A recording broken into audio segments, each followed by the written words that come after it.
Today we sat down with the mayor of Wichita, Kansas, Lily Wu.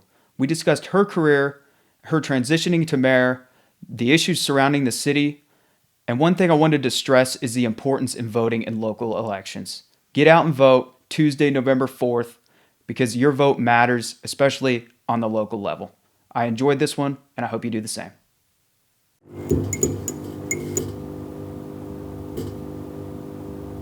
All right, we are live. Lily, thank you so much for coming over and coming on. Thank you, Jack and Troy. I appreciate the opportunity to get to know your viewers and the viewers getting to know me. Well, thank you. You have a very American story. So you immigrated from Guatemala to becoming a mayor of a major U.S. city. That's very American. When you look back at that journey from arriving to Wichita and now leading it, what moments stand out as really shaped who you are today? Well, I'll start off with, I am just deeply grateful. That's the type of person I am. I am grounded on gratitude and I'm guided by gratitude. My family actually is originally from China. My parents both were born and raised there, but they knew that one day they would want to come to America. And so they knew they couldn't just come to America. So what they did was they went to a developing country called Guatemala. And that's where I was born. I am the eldest of two children that they had. Carlos and I both were born and raised there. And it took my parents nearly 10 years before they could actually come to America legally. And it was thanks to my grandpa. He was our sponsor to come to America, and more specifically to Wichita, Kansas. So we came here when I was 8 years old in April of 1993. And I still remember growing up in Southwest Wichita by Pawnee and Seneca. And I remember that I didn't speak English, so I had to go and get bused to the school that was not in my neighborhood, and that was Lawrence Elementary School. And so I remember my very first day of school. I came home crying, and I begged my mother to take us back home because I didn't understand my teachers, I didn't understand my peers, and I didn't know this new country. And it was in that moment that my mom sat us down and reminded us that they had sacrificed a lot so that we could come here and that this is our new home, that I had to grow up fast. And I had to grow up fast because I knew that I would have to take a leadership role within my own family.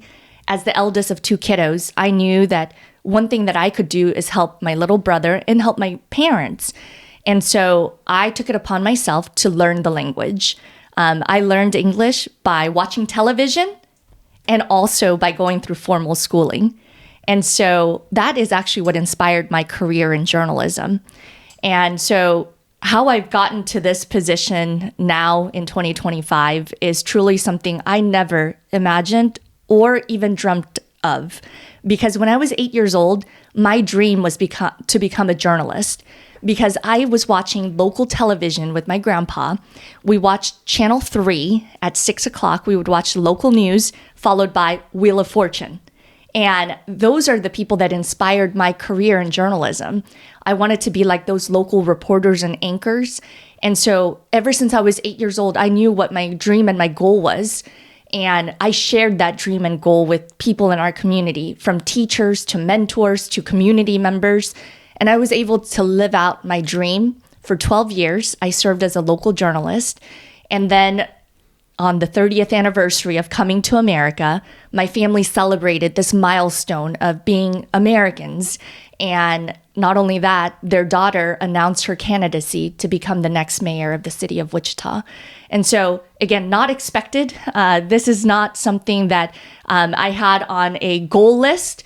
It was a calling. It was a calling to serve this community because I have a deep sense of gratitude for what this community has poured into me. That's an amazing story. You are currently the only libertarian in the top 100 U.S. cities as a mayor. I feel like that's damning as a country and exposes how corrupt and wrong the two-party system is, showing in most cases, if you don't play the game and fall in line, you don't win. It's great that Wichita is a city that's bucking that trend. How do you feel about that? I have always believed in the individual. I always talk about learn who you are, share your values, know about what you stand for. And so for me, growing up, we never talked about politics. My parents are working class individuals. My mom's a hairstylist, and my dad worked for the local grocery store. This was not something we talked about at the kitchen table. And so it was not until I got older and really became more involved in the community that I understood that local government touches you in many ways. And local politics is actually very nonpartisan. A pothole does not care whether you're a Republican or a Democrat. A police officer, a firefighter, or an EMS worker does not care what your political affiliation is. They want to be there to help you. And I hope that you, in return, also just want someone that's capable of helping you in your most dire situation. So the most qualified police officer, firefighter, and EMS worker. So for me, I've always known that local government is sans politics. Now, can it become political? Absolutely. But if you really focus on what the role of local government is, it can be nonpartisan.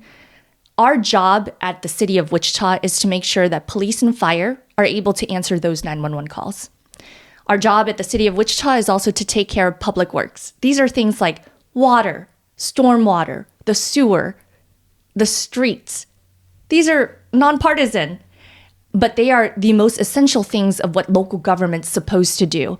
And I still believe that there's room for improvement in those areas. So if you don't have the foundation fully working at its optimum, you can't move on to the next level. You should make sure your foundation actually is working well.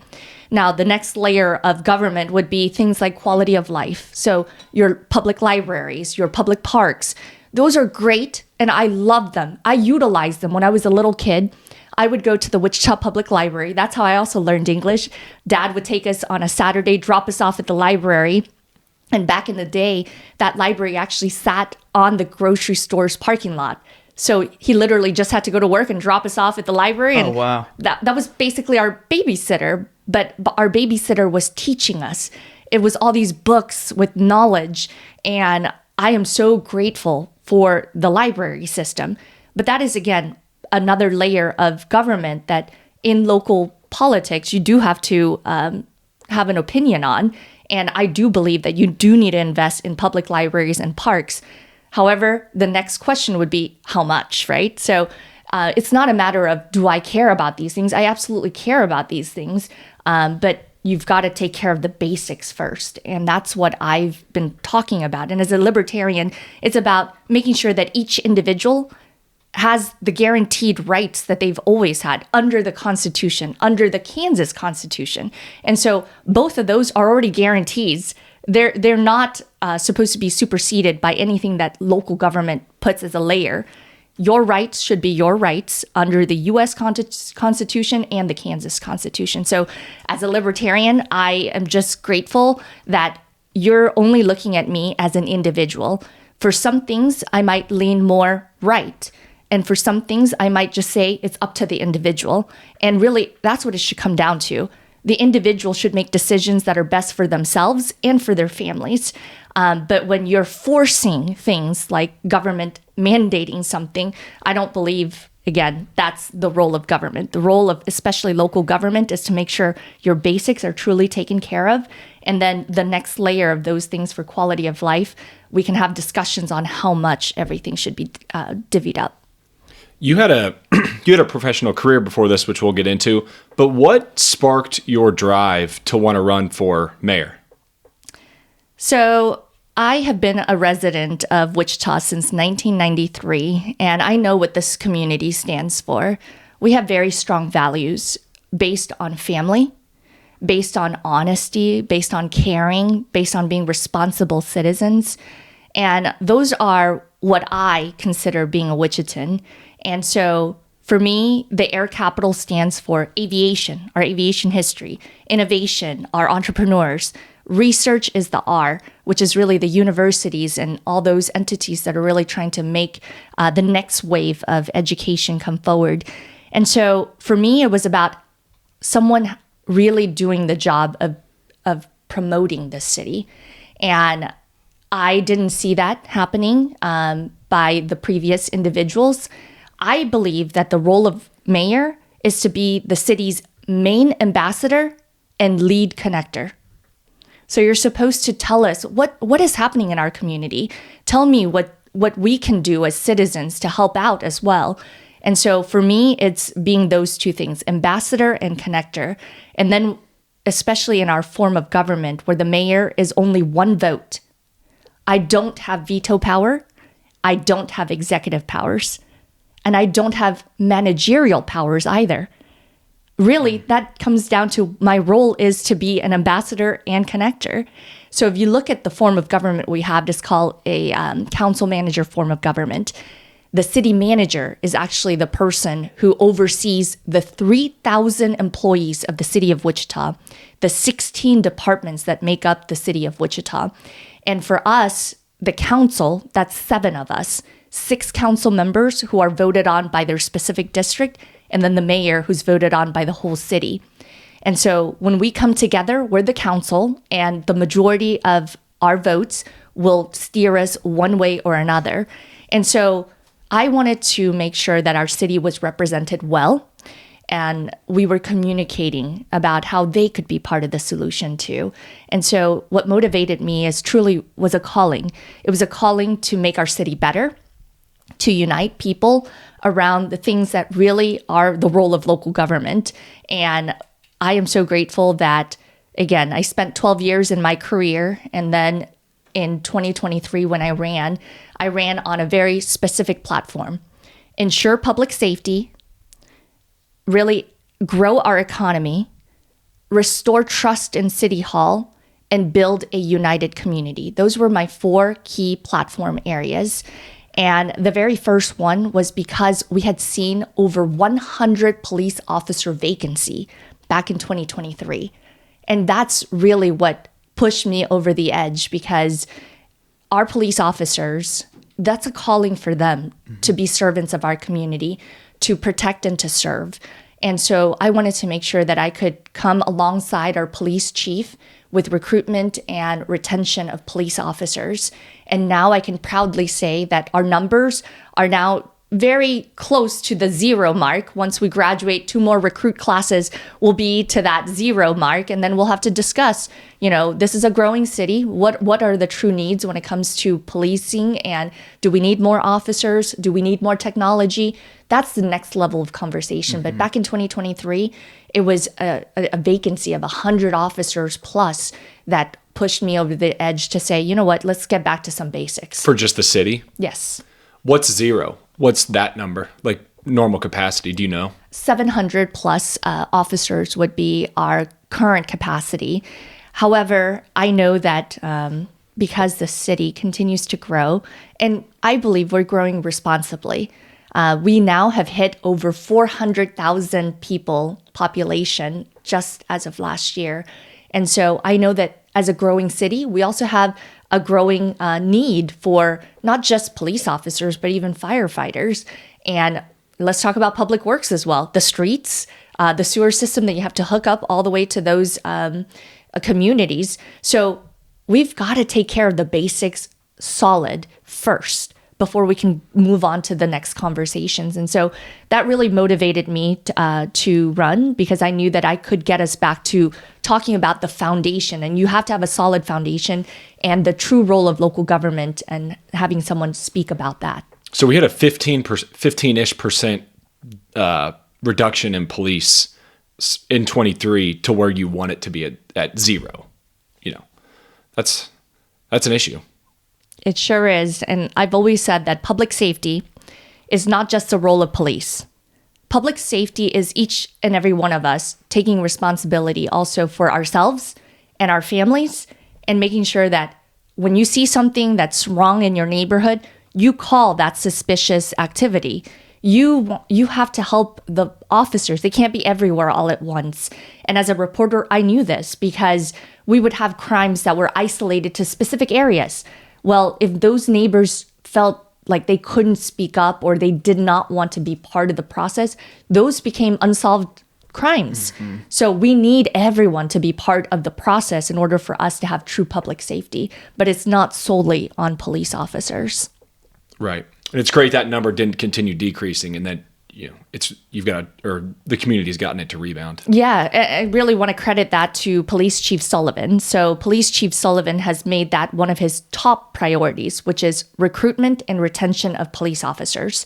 So not only do you want to continue hiring more officers, you've got to retain the ones you currently have. Right. And in addition to that, you have attrition, right? People retire. So even if that number got back to the level, you still have some folks that are retiring. So you're still always fluctuating.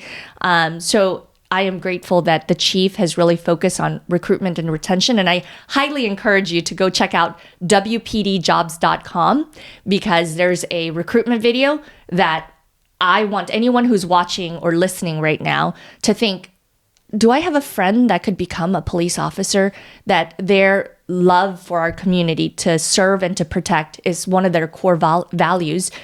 Encourage them to become an officer here in our community. That's great. In 2022, you switched from Republican to Libertarian. Is that correct? Yes. I've got a lot of respect for people who are open to hearing differing opinions and not getting stuck in their ways, which I think is a huge issue in today's politics. What was the primary reason for the switch for you? I always believe that, again, the individual should have that responsibility over themselves. When it became the question of which political affiliation am I am known as a little libertarian. And I say that because I'm a classical liberal. What does that mean? A classical liberal believes in the Constitution and upholding the Constitution. And so for me, it's always been about making sure that people have their individual rights, that you're not infringing on their individual rights. But once you start infringing on others' rights, now it becomes a problem. You can do whatever you'd like with your body and your choices about what you consume, what you want to do with yourself. But once you start infringing on other people's life, now it becomes a problem for everybody else. Or when you're asking for others to pay for things for you, now you're involving me in your life. That's different than just being independently responsible for yourself. And so as a classical liberal, upholding the Constitution is number one.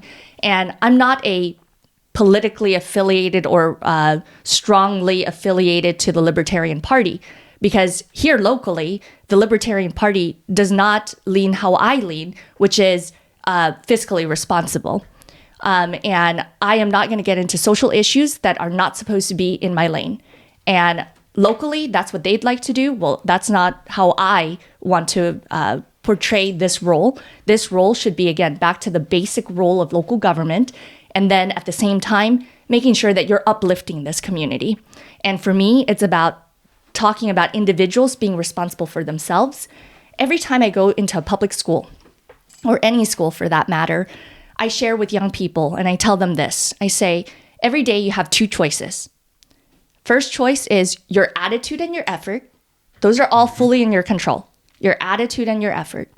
And then the second choice you get to make every day is you get to answer this question. Am I a victim of my circumstances, or am I a victor in my own story? That's your choice. So your choice is back to when I talk about being a libertarian, it's about taking responsibility for yourself. And if you have made some bad choices, again, every choice has consequences, positive or negative. Right. I hope that young people make more positive choices with positive consequences than the latter. And so I hope that, again, that reminds people, as a libertarian, it's about taking full responsibility for yourself and taking care of what's truly in your privy and in your sphere, and don't infringe on other people's rights. That's great. How has it been adjusting from being in the news to mayor? So when you were in the news, you're asking the tough questions, but you have to stay neutral. Now that you're mayor, you're answering the tough questions. How's it been seeing both sides of the coin? I actually would beg to differ. So as mayor, I still carry with me the same skills that I had as a journalist. I still ask the tough questions, because if you remember how our local government works, I'm not one of the employees of the department. My bosses are the citizens of Wichita. So I'm supposed to ask the questions that citizens want to ask, especially those who do not show up to our city council meetings, because there is a large majority of folks that don't know how local government works. and they don't know how to ask those questions. So I ask tough questions. Not only that, I'm asking the questions to staff. They're not my staff members. They're the staff members that belong to the city manager. So I'm not really answering those questions. I can answer to policy. So if our council voted on a specific policy, I can tell you whether I voted for it or against it and which majority actually won. And then I can speak to that. And so I can answer those questions and why I decided to press yes or press no. But I can't answer to the technicalities of what the staff is recommending. Those are the questions I ask of staff. I will ask them, so give me the exact date that these people did not pay their rent. Tell me, when was the missed payment? When was the last time you actually did a follow-up? These are all questions I'm asking of staff. And that is what people often forget. They think we work for the bureaucracy. I don't work for the bureaucracy. I work for the citizens of Wichita. So your prior career really gave you a step up, a leg up on the current job that you have. Absolutely. You've had a lot of practice where other mayors don't. I don't think it's even practice. It's really understanding local government. So when I worked for Cake News, my beat was local government. I would spend my days at city council on Tuesdays and county commission on Wednesdays. So for me, I've been part of those conversations, not on the bench, on the other side of the bench, and really listening to the issues. When I ran in 2023, the big issues were about public safety, about our lack of police officers and the dwindling number. But it was also about how do we grow this city? Because you're either growing or you're dying. Mm-hmm. And I want our city to grow, but grow responsibly. And so I have always said that it's important for people to understand how government works in order to understand how you can make a change or make positive improvements. And so, again, I work for the citizens of Wichita, and that's who I will continue to work for.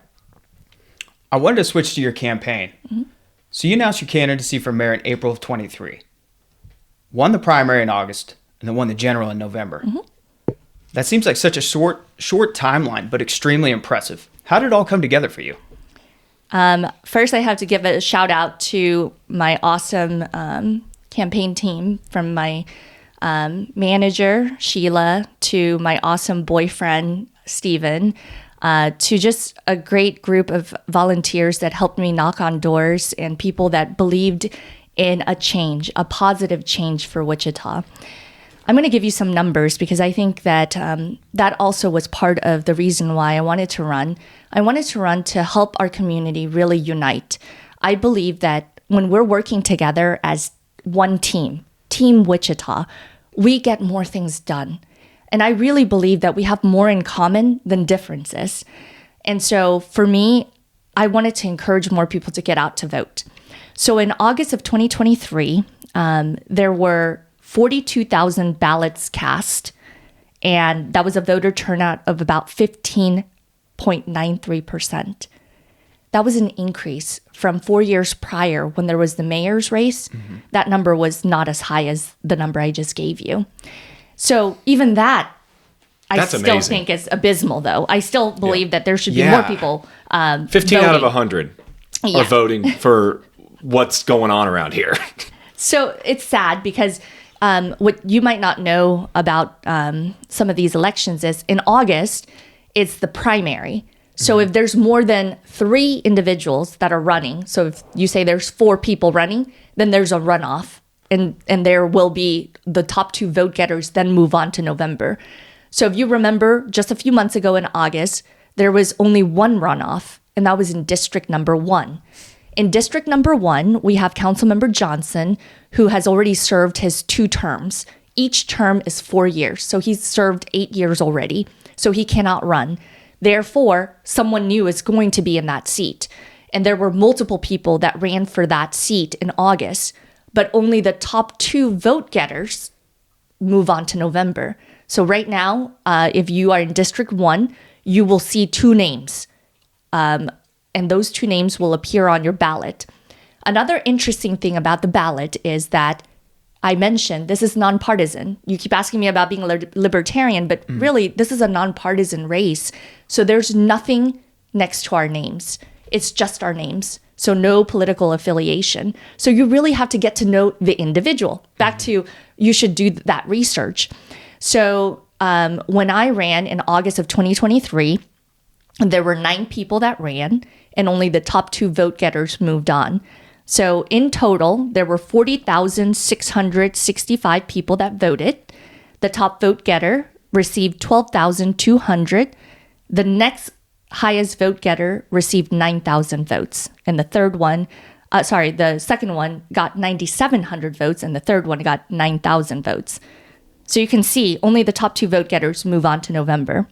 Then in November of 2023, a total of 64,000 people voted. The top vote getter received 37,004 votes, and the second place received 26,841 votes. So that is to show you how slim those numbers are, because we need more people to get out to vote.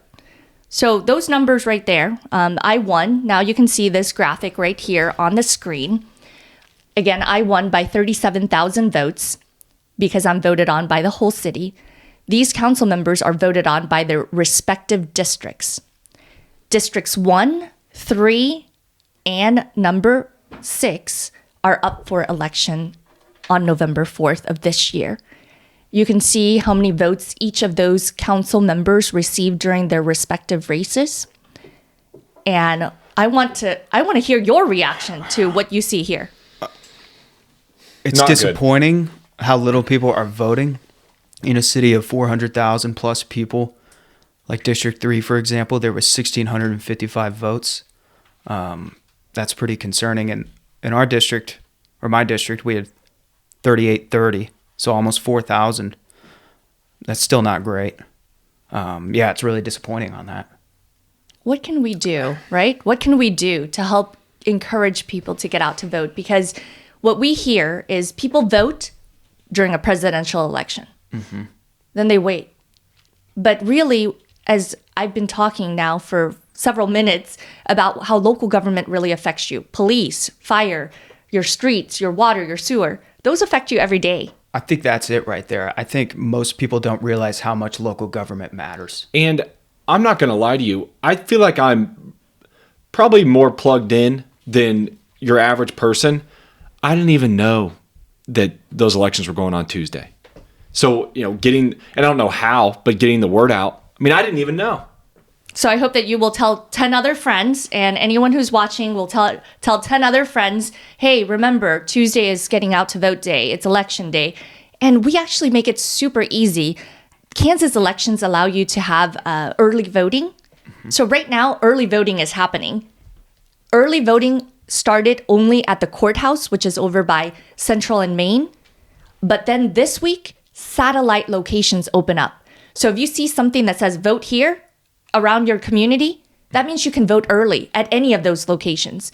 But on election day, you do have to go to the assigned polling location. So wherever you're supposed to go, that's where you're needing to cast your ballot on Tuesday. But prior to that, you can vote at any of the satellite locations. And I highly encourage people, just do it early. Go to one of the satellite locations, cast your ballot, because not only is city council on the ballot, your school board is on the ballot as well. And I really believe that it's important for us to understand how the school districts affect us.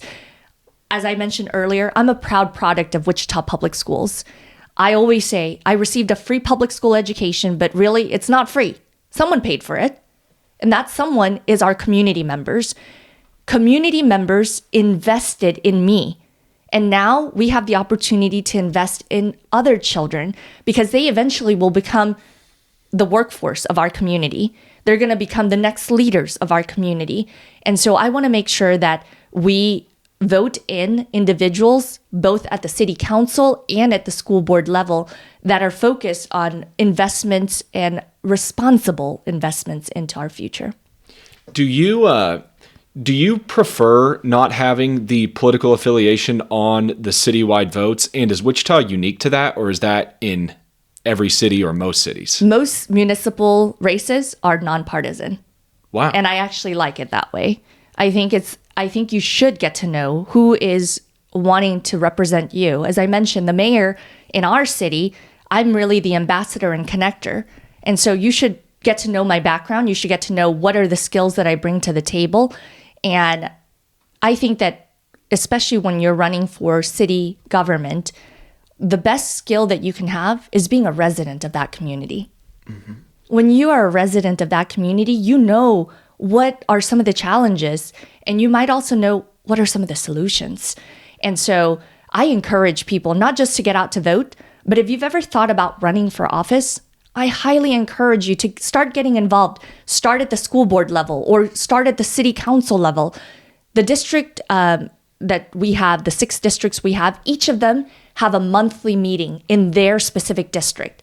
So if you are interested in serving, get to these meetings, get to our city council meetings. There are so many opportunities for you to get involved, and it is apolitical. It really can be apolitical if you're focused on solutions and trying to make our communities better.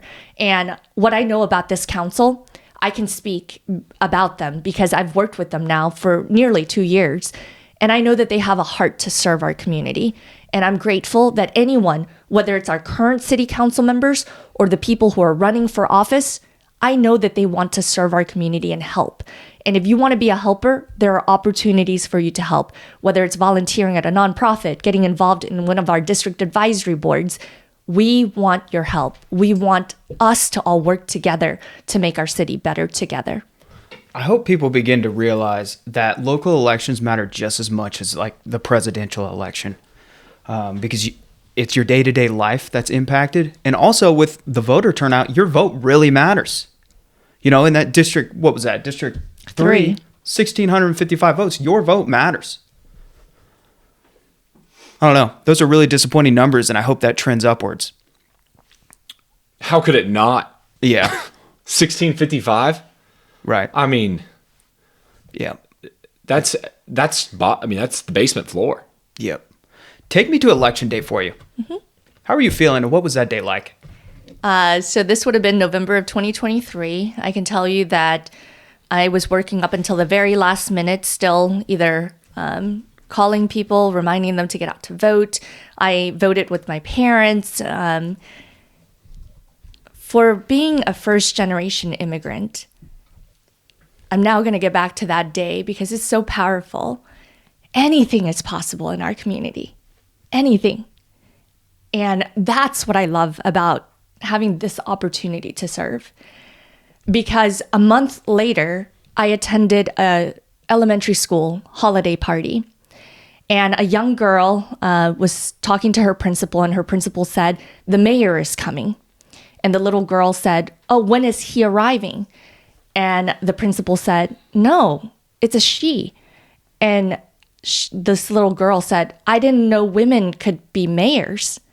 We haven't had a woman serve as mayor since the early 1990s when I came to America. And I will only share those first because I want to inspire whomever is watching. The little boy that's watching that wants inspiration that they can do something in our community, yes, you can. The little girl that wants to envision herself making change in our community for the better, yes, you can. And even in my office right now, the sign that exits my office says, yes, you can. Because in our community, I really believe it. The true American dream is right here in the heartland. Here, we judge you based off of your character, based off of your track record of the person that you are. I have been a Wichitan, again, since 1993, and my family have been contributing members of this community since then. And back on election day, I was just really proud to be able to walk alongside my 2 parents who are naturalized U.S. citizens for them to cast a ballot for their daughter. Anything is possible in Wichita, Kansas, middle of the United States of America. The American dream is truly alive and well, and this is proof that anything is possible through hard work, through a lot of determination, and if you're willing to sacrifice, because any one of us on that council will tell you we've sacrificed some things in our own personal lives to be in positions that we are able to influence. And so I want to influence for the better, and I want our community to do better. And so I hope that that serves as an inspiration to anyone who's listening or watching, that truly in Wichita, anything is possible, but you do have to put that hard work, that dedication, and some of that sacrifice. That is fantastic. Tremendous. And such great advice. Congratulations again. It's been almost 2 years in office for you now. Yes, almost 2 years. You have to watch my State of the City address, by the way. So I had my State of the City on 316 Day, March 16th. 316 area code. Okay. Yep, gotcha. And so I had my State of the City. It was meant to be. You know, Yep. I timed it so that we would have it celebrating our city. And you can find it on YouTube, youtube.com/@LilyWu, Kansas. Check out that State of the City, because I talk about the 4 priorities that I ran on and the progress report about our community. And I'm looking forward to the next State of the City next year, when I will celebrate 2 years in office. And again, this job is for 4 years. This term is 4 years long. And again, I want to make sure that the city is better than I found her. I want to make sure that she's not in the deficit that I found her, because she was in a budget deficit, and we need to improve that. But we also need to continue making intentional and responsible investments. I believe that anything that surrounds ourselves around children, it is an investment, but we have to be responsible about it and also intentional about those investments. Not everything just related to children is an investment, but when you're being strategic, is it aligning to what we want in our community? Our community has told us there are 4 priorities for us as a council when it comes to policy. They want us to reduce crime, but we also know that that also requires the community to help out. Yes. So reduce crime. They want us to continue making investments in infrastructure, streets, water, sewer, those things that, again, they're not the flashy topics, but they're the important topics of local government. The third thing is continue growing our economy and strengthening our economy, because that just means jobs. People move to our communities or stay in our communities because of jobs. And then last but not least, they want us to do something about convening and being part of the solution towards homelessness. And so we as a council have made nearly a $30 million investment into this thing called Second Light. And Second Light is a shelter plus services over by 9th and Main Street in downtown Wichita. It was a former elementary school that shut down, and we are renovating that again into a shelter space and also wraparound services so that nonprofits that are already working in that sphere can come together and help individuals, because each individual has a specific story of how they got to the position they're at with their homelessness.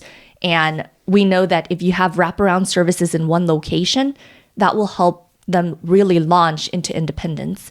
And so I'm really grateful that this council has made an investment of nearly $30 million towards that, because the other piece of that is affordable housing that will be on the campus. And so you don't just have the shelter and services, you also have affordable housing that they can transition to. And then eventually, we hope that once you've gotten your feet really under you and you've gotten this federal government assistance for housing, you can then become independent and you're able to have a job in our community and be able to have your own place outside of Second Light. When's that supposed to be in operation? It already is. Oh, wow. So the shelter piece is already in place. Winter shelter will be coming online in the next few weeks. And then the eventual full construction will be done next year. So be on the lookout. The affordable housing will then start construction next year, and it will take about a year or so to complete. So these are all things that our community has said they want us to focus on. And this is based off of a community-wide survey. And the community-wide survey we do every year in the fall and winter time. And only the lucky few, because it's randomly selected, if you get one of these surveys in your mailbox, please fill it out because your opinion literally will matter. And those 4 priorities are crime, streets, economic development, and homelessness. It's awesome to know that something's being attempted instead of just talking about it and kicking the can down the road. Absolutely. This council is about getting stuff done, but also doing it responsibly, gathering more feedback from actual stakeholders. And, last week, as a matter of fact, we had a 10-hour-long council meeting. It started at 9 a.m. I think we heard about that. And it ended at 7 p.m. And a large majority of that conversation was about landlords and tenants. And this revision to we already have codes on that, but they wanted to strengthen them and also make revisions and add some things. Well, this council said we did not get enough feedback from landlords, property managers, and even tenants. So now there's going to be a 60 days before it comes back to the council again after a task force takes a look at the code. And again, that's doing the work. We're not just talking about it. This is going to, in 60 days, we will have a progress report from the task force, and we will talk about the International Property Maintenance Code. Fantastic. How do you address or manage when really emotional topics come to the council? I think it's level setting with people and understanding what the role is. There are a lot of emotions, and my job as the person who chairs the meeting is to have decorum in that space. So loud cheering, loud hooting and hollering, that's not appropriate for that space. And so I do have to sometimes say, please stop the applause, please don't disrupt, or your time is up. So I have to be the one that carries out the rules that are supposed to be followed. One of the things that we do is there's something called the public agenda. And the public agenda is 5 people that get up to 5 minutes each to talk about anything. You could talk about a nonprofit. You could talk about an issue. You could talk about anything that you'd like the council to be aware of. Up to 5 minutes. Each person can do that. You can sign up early or you could just show up. So as long as there's still spots available, you can just show up and speak. And so I always encourage people because that's one of the things that I did last year with the council is have more public opportunities, public comment opportunities. So now even our consent agenda, so the consent agenda is usually a very small packet of agenda items that are pretty customary and they just kind of pass, not controversial unless you pull something out of consent agenda. And those happen the 4th Tuesday of the month. And now during that meeting, we even have public agenda. We used to not have, you couldn't even talk during consent agenda /workshop. Now you can. Yeah. So I always encourage people, hey, come out to our workshop and you could be one of the 5 people that wants to speak and we want to listen. That's our job. That's how we as a community, especially in trying to solve major challenges and problems, we can only do that if everyone works together to do that. It can't just be me. It can't just be the council. It has to be everyone. That's great. I assume you work with other Sedgwick County elected officials. Can you comment on the relationship and the benefits in the community with working with people outside of the city? Oh, yes. So I love being able to gather people and convene people in spaces. Something I have done since my time in office is really strengthen the relationship between city and county. Chairman Beatty and I have regular meetings along with our vice mayor and the pro tem at the county. So the 4 of us meet once a month and talk about city and county issues or city and county opportunities. And every quarter now, the 2 bodies, the whole city council and the whole county commission, come together for something called an en banc. An en banc basically just means 2 government systems coming together for a meeting. So we'll have our next one on Wednesday. And at that conversation, what we will do is we'll talk about fire services and training. So firefighter training at the city and the county. And we'll also talk about the Department of Corrections has changed their formula on funding. So we're going to be losing some money coming to Wichita/Sedgwick County when it comes to corrections. So these are individuals that are coming here that maybe have no affiliation to this city, but they have to finish out some of their sentence here. What are we going to do if they reduce the funding for those individuals? How are we as a police department and a sheriff's deputies department and the DA's office really going to figure out, is this going to be positive or negative or net zero change?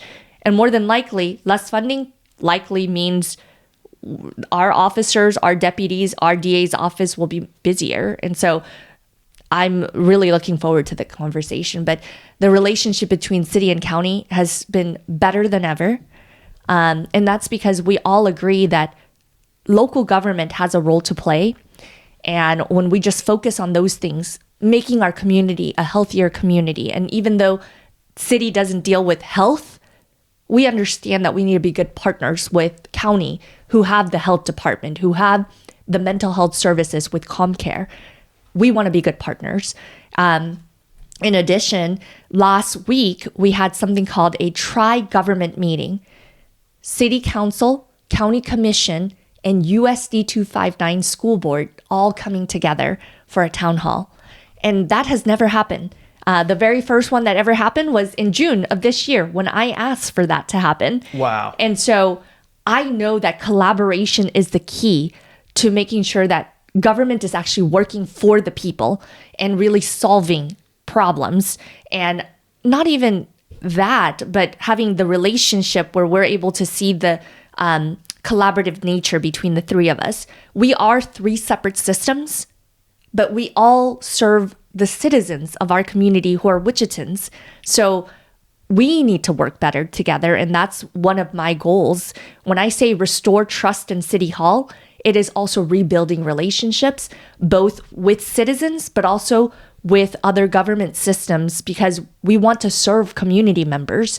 And I'm so grateful again that Ryan Beatty at the county and then Diane Albert with school board have come together with me to really push this forward so that community can understand that we need to collaborate more. We need to have more shared services between us, and we need to communicate more. Understood. That's great. I follow you on Instagram. You are so active in the community. It's noticeable how much pride you take in being accessible to the public and, making sure you're hitting all the spots in town. How much pride do you have in that? Oh my God, I love this city. I hope that you and anyone who is watching and listening find something that they really care about in our city and invest your time in that. If it's you love small businesses, continue go and supporting those small mom and pops. They always need our support, our financial support. Go and patronize those businesses. If your thing is, I really love serving our community and children in our community, let me tell you, we have one of the best children's home in the nation. The Wichita Children's Home serves over 1,900 kids who've been abused, neglected, or just need services. Wow. And the only reason why they even exist is because this community cares so much that they've invested into this facility to make it a warm and welcoming space for these kids that are going through trauma. And so I am so grateful that we have such amazing nonprofits, great businesses, and great people. So I hope that when you see my Instagram, you want to connect with something that speaks to you. And so if you see many of my posts, it always has either a call to action or something where you can delve deeper. And so I want to raise awareness of things in our community. And that's back to being the ambassador and connector. I get to meet a lot of nonprofit leaders. I get to meet a lot of business leaders, and I want to connect them to our community. And the only way to do that is if you're aware of it. And so as mayor, I get this microphone. And so I want to pass the microphone. I literally want to give them that platform. And that's what I use my social media for. It's fantastic. It's so refreshing seeing somebody in politics be this transparent and open with the public. Thank you. Yeah, your drive and just curiosity. Like, you don't know, and so you want to pass the mic. That's so refreshing in politics. I really don't, right? Like all of us have room to learn and grow. Right. And I always want to expose people. If I learn something new and I learn about a nonprofit and what they're doing, I want people to know, because I didn't know about it. I didn't know that Goodwill Industries, it's not just a thrift store, right? So Goodwill, a lot of people right now, Halloween time, are trying to buy their costumes. They tell me, yeah, we do have the thrift store, but you know what else we do? We're one of the most environmentally friendly organizations. We recycle a lot of those big bins that people drop off all their clothes in, damaged plastic bins. They can recycle that. They recycle phones, old phones, VCRs, TVs. They'll take it. Computers, bring it into the Goodwill store. They are so good about recycling. But what I love most about Goodwill is that they provide employment opportunities for our community. They help a lot of our individuals who have some disabilities. They help with employment there. They also help with people that need a second chance. They've been justice involved and they need that second chance, and employment is that second chance, or education is that second chance. And so they have a program called Next Step Alliance, and they help people get their GEDs. They help people, if English is your second language or third language, they have ESL type of programs, and they have job readiness programs connected with WSU Tech. So that's what I love to do. I love sharing what I've learned about nonprofits and help someone out there say, oh my gosh, I didn't know that they're more than a thrift store. How can I also be part of that organization? How can I help out? Yeah, the fact they're a national brand like that, but in Wichita, connecting with local, like the university, like that's super cool of a national organization to be doing stuff like that inside of its individual community. Yeah. I know you are instrumental in the biomedical campus. How excited are you for that to be completed? Well, I'm a Wichita State Shocker, and my last name is Wu. Wu Shaw. There you go. Okay. Yep. So maybe I'm that type of instrumental person for the biomed. Otherwise, the credit really needs to go to Dr. Rick Muma, who is the president of WSU, and also KU. These two big 4-year universities have come together to build this $300 million biomedical campus in the downtown of Wichita. We need to celebrate the people who really brought this together. And I want to just say we have great leadership in WSU, KU, and also WSU Tech. So another piece to this biomedical campus is WSU Tech has a lot of these career readiness programs, specifically in healthcare, that will also be at that building. So you've got really 3 entities coming together in that downtown core with a new building that looks amazing. I don't know if you've seen Where is it? Driving by. It's on Broadway in English Street. So just south of the Ambassador Hotel.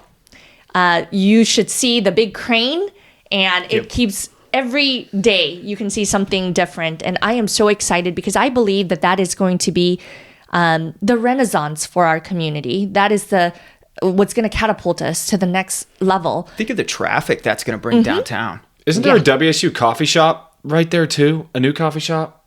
I feel like they have a WSU something on there. So there's the WSU Tech Niche, which is a culinary school. It is just across the street from there. And they don't just have coffee down in the first floor. I think that's what I'm thinking of. They also have something called the Bistro, powered by Envision. They are an awesome space where you can have different types of foods and drinks. And then on the upstairs, the top floor, the patio area, it's an event space. So that's what Niche is. And across from there is the DO school, Kansas Com. That's going to be great when it's completed. It's going to, revitalize the area, but it's going to bring so much more traffic downtown, which will be so great. I'm looking forward to that. I really believe that downtown is everyone's backyard. And so I can't wait until we see more people walking around and enjoying the area. There's not only is the biomedical campus right there at the center, just north and west of there, across the river, Exploration Place has made a lot of investments into an amphitheater where now you can see the keeper of the planes and sit at the lawn and watch performances and watch the keeper light up at night. But cool. also, Exploration Place is having this thing called EP2, or the Exploration Place Playscape. And it is giant structures that not only do the young people want to go and play in, we adults, we also want to go and play there because it's going to really open up our imagination and really continue having that interaction of being outdoors, being around science, and just being around the downtown core. And I really believe that you have the baseball stadium and the development that will be going on there. And the common consumption. And in Delano, that's Yeah. right. And so there are lots of pieces right around there that will be very exciting for our community. And again, back to being intentional about investments, we need to continue to be intentional and responsible about them. Wichita has done such a great job revitalizing downtown in Delano. I love it. Love that area. Me too. I And like 20 Delano. years ago, people probably aren't saying that. Yeah, or 30. It used to not be this good, and now it's fantastic. Yeah, the stadium's been great. The common consumption is I know it just started, but that's gonna be great. Old Town, Yeah. fun. Yep. Looking back on your journey from immigrating to the States to mayor and looking ahead to the future of Wichita, what's a message you want residents to take away from your story? Like I said earlier, I really believe that anything is possible in this community. We really have some strong values here in the Heartland. We care about people. We are honest and hardworking individuals. We are accountable for ourselves. Like I talked about, we're responsible for our actions. And those strong values of respect and responsibility, in addition to the things I mentioned, really make Wichita who she is and who Wichitans are. And I am grateful to have grown up here, had these values. I am focused on, again, working on the things that really are under my influence and working together with council members to drive that forward. I care about this city, and I want to make sure that she continues to grow responsibly, that she continues to be accessible and transparent with this community, because we know that government only has money because they took from you and me, the taxpayers. So I want to be very much accountable to you all and want to make sure that we are responsible about how we're investing those dollars. And like I mentioned earlier, my parents live in this community. My mom is still a hairstylist. My dad just retired from serving nearly 30 years at Dillon's. He worked in the Chinese kitchen. And they too live here. And I want to make sure that this city continues to focus on the whole spectrum of individuals from birth to retiree. This is a great community. And I want to make sure that people who want to make the city better, there's a way for you to plug in. I want you to get involved. You can even just start by the most simplest thing, and that is get to know your neighbor. Get to know who the people are to your left and to your right, and know them by first name. Because there's something powerful about that. When you know that Ruth lives next door to you and she has a baby, even if I like playing loud music, I know now I'm going to be more respectful that there's a baby sleeping next door and probably that might wake the little baby up. So it's back to being good neighbors, using some common sense and just being good citizens of our community. So if you take away anything from what I've said is, I want you to get plugged in. You are part of Team Wichita. We are part of Team Wichita. And together, we can make this community a better place for all of us. And I want Wichita to continue getting these accolades, being the most affordable city for young professionals, being the best city to host sports events in the country, and being a place that really is focused on being responsible, but also growing in a way that really speaks to who we are. We're the air capital of the world, and AIR stands for Aviation, Innovation, and Research. So if you get away anything from this conversation is you can be part of that solution in any way you want to be. And I want you to stay connected and engaged and involved because you can make a difference. Whether it's voting at the next election, whether it's attending one of the council meetings or volunteering at one of the nonprofits I mentioned today, everyone's looking for people who want to be part of the solution. And I want more people driven towards solutions than just talking about problems. So you can get engaged. As a lifer in Wichita, I haven't been this optimistic for the city's future probably ever. I think that's due to the transparency of our local government officials and everything that's going on. You know, we're passing, like we talked about, the common consumption, the biomedical campus is going, the stadium is great. You know, all this has happened recently, and it's just really exciting to see. You know, so thank you so much for the time. Troy, you got anything? Maybe just hammer home one time what's going on Tuesday. Yes. So as I mentioned earlier, you saw the number of people that go out to the polls. It is a low number. And so if you can encourage people, get out to vote. You can vote early. You can vote right now. When this airs, there's already satellite locations that are open so that you can get out to vote. And it's District 1. It's for districts 1, 3, and 6. But there's also, really, the whole city will be able to vote because there's also school board. Oh. So I want people to not just think about city council, think about your school board. And wherever you're watching, if you live in Mays, in Andover, any of these cities, there's something always for you to vote. Get to know the issue, research it. Take the extra 10 minutes to do your research and get to know how do they align to my values. And then be motivated enough to get in your car and get out to vote. Don't just vote during presidential elections. Vote during these local races because they matter. So again, Tuesday, November 4th, you have to go to your polling location that you've been assigned.